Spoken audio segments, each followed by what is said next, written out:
Salam, hər vaxtınız xeyir olsun, dəyərli izləyicilər. Həzaslıqda yerləşən mənzilin nəhayət ki, ilkin mərhələsini, santexnika mərhələsini səliqəli bir şəkildə yekunlaşdırdıq. Bu qardaş sağ olsun, bir aydır bizi gözləyirdi. Axır ki, gəldik qardaşın mənzilində santexnika işini səliqəli bir şəkildə tamamladıq. Mənzilimiz ümumi 130 kvadrat və mənzil ümumi isti döşəm alacaq inşallah. İlkin mərhələ isti soyuq su borularımız montaj oldu.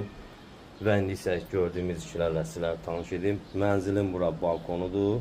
Kombi burada yerləşir. Və mənzilin ümumi soyuq su girişinə filtr yerləşdirmişik. Kobud filtrimiz və bypass sistemi ilə. Növbəti isə borular buradan davam edir. Bura mənzilin mətbəxi. Mətbəxdə də paltar yuyan üçün bir ədəd su çıxışı və kanalizasiya çıxışı. Qabıyan üçündə həmçinin və mənzilin mətbəx mebelinin moykası burada yerləşir. Moyka üçündə isti soyuq su və kanalizasiya çıxışı verildi. Kanalizasiya borumuz pamud vasitəsilə bu formada çəkildi. Buradan davam edirik. Bura mənzilin giriş hissəsi, koridorudur.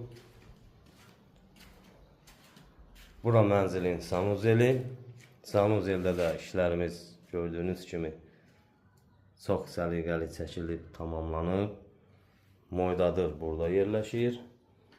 Divarçı baçok burada yerləşir. Divarçı baçokun gigiyenik duşu səliqəli bir şəkildə quraşdırılıb.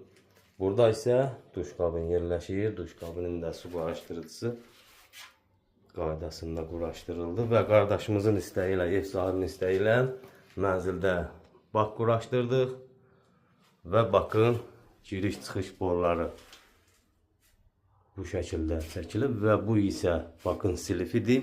Bakın silifini duş kabinin içinə verdik. Çünki bak dolarkən hamamın hər yerinə su verməmək üçün duş kabinin içində trap vasitəsilə kanalizasiya axacaq. Hamamda bir ədəd suşulka var və bu digər attelli bir sanuzeldir. Burada qardaş özü istədi. Döşəmə tipli unitaz gördüyünüz kimi səliqəli bir şəkildə quraşdırmışıq. Burada da gigiyenik duşumuz və burada balaca bir moydadır istədi. Burada da moydadırın giriş-çıxış boruları və aşağı hissəyə əlbəttə ki bir trap qoymuşuq. Burada nəsə şlanq cırlarsa, su axarsa, trap vasitəsilə axsın, getsin. Və burada bakı doldurmaq üçün giriş-çıxış xətlərimiz var. Göy bakı doldurmaq üçündür, qırmızı isə bakdan istifadə etmək üçündür.